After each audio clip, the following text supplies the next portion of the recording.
be thanking the president for trying to bring an end to this conflict. Have you ever been to Ukraine? Did you say what problems we have? I have been to. Count once. I've actually watched and seen the stories, and I know what happens is you bring people, you bring them on a propaganda tour, Mr. President. Do you disagree that you've had problems in your military? And do you think that it's respectful to come to the Oval Office of the United States of America and attack the administration that is trying to prevent the destruction of your country? A lot of questions. Let's start from the beginning. Sure. First of all, during the war, everybody has problems. Even you, but you have nice ocean and don't feel now, but you will feel it in the future. God bless. You don't know that. God bless. God bless. You will not have a war. Don't tell us what we're going to feel. We're trying to solve a problem. Don't tell us what we're going to feel. I'm not telling you. Because you're in no position to dictate that. That's exactly what you're doing. You're in no position to dictate what we're going to feel. We're going to feel very good. Feel influence. We're going to feel very good and very strong. You will feel influence. You're right now not in a very good position. You've allowed yourself to be in a very bad position, and he happens to be right about it. From the very beginning of the war. You're not in a good position. You don't have the cards right now. With us, you start having cards.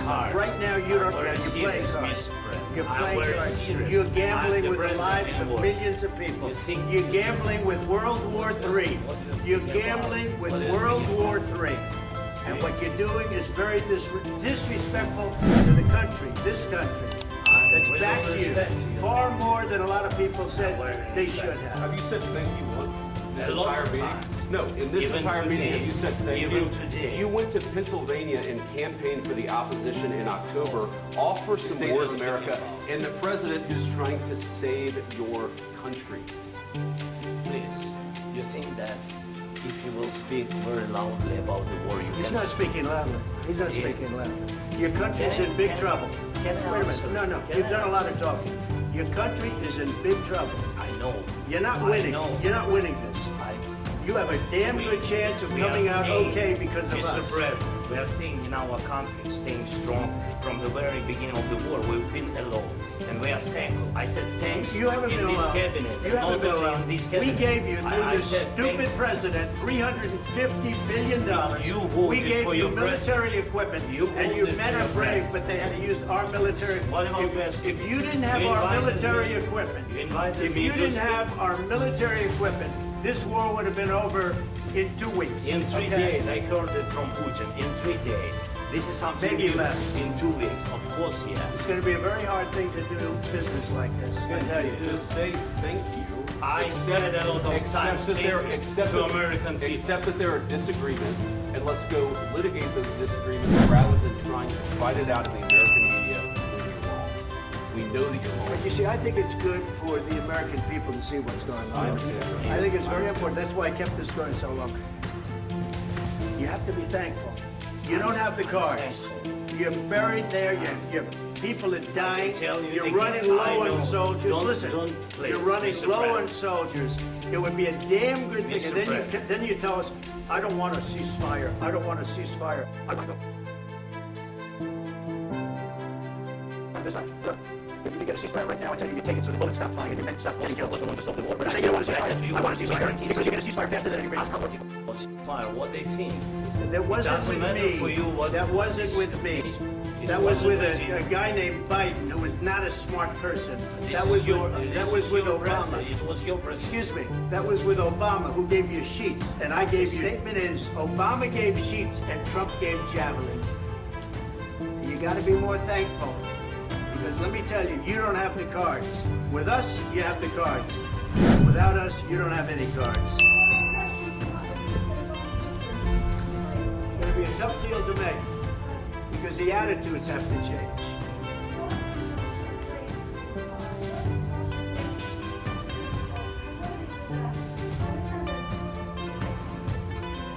What are you saying? She's asking, what if Russia breaks the ceasefire? Well, what if anything? What if a bomb drops on your head right now?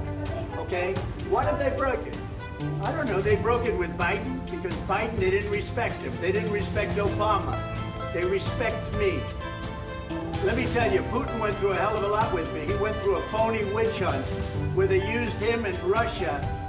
You ever hear of that deal? That was a phony That was a phony Hunter Biden, Joe Biden scam. Hillary Clinton, Shifty Adam Schiff, it was a Democrat scam. And he had to go through that. And he did go through it. We didn't end up in a war. And he went through it. He was accused of all that stuff. He had nothing to do with it. It came out of Hunter Biden's bathroom. It came out of Hunter Biden's bedroom. It was disgusting. And then they said, oh, the laptop from hell was made by Russia. The 51 agents. The whole thing was a scam. And he had to put up with that. He was being accused of all that stuff. All I can say is this. He might have broken deals with Obama and Bush, and he might have broken them with Biden. He did, maybe. Maybe he didn't. I don't know what happened. But he didn't break it with me. He wants to make a deal. I don't know if he can make a deal. The problem is, I've empowered you to be a tough guy. And I don't think you'd be a tough guy without the United States. I mean, your people are very brave. But you're either going to make a deal or we're out. And if we're out, you'll fight it out. I don't think it's going to be pretty, but you'll fight it out. But you don't have the cards. But once we sign that deal, you're in a much better position. But you're not acting at all thankful. And that's not a nice thing. I'll be honest, that's not a nice thing. All right, I think we've seen it enough. What do you think? This is going to be great television, I will say that. All right. We'll see what we can do about putting it together. Thanks.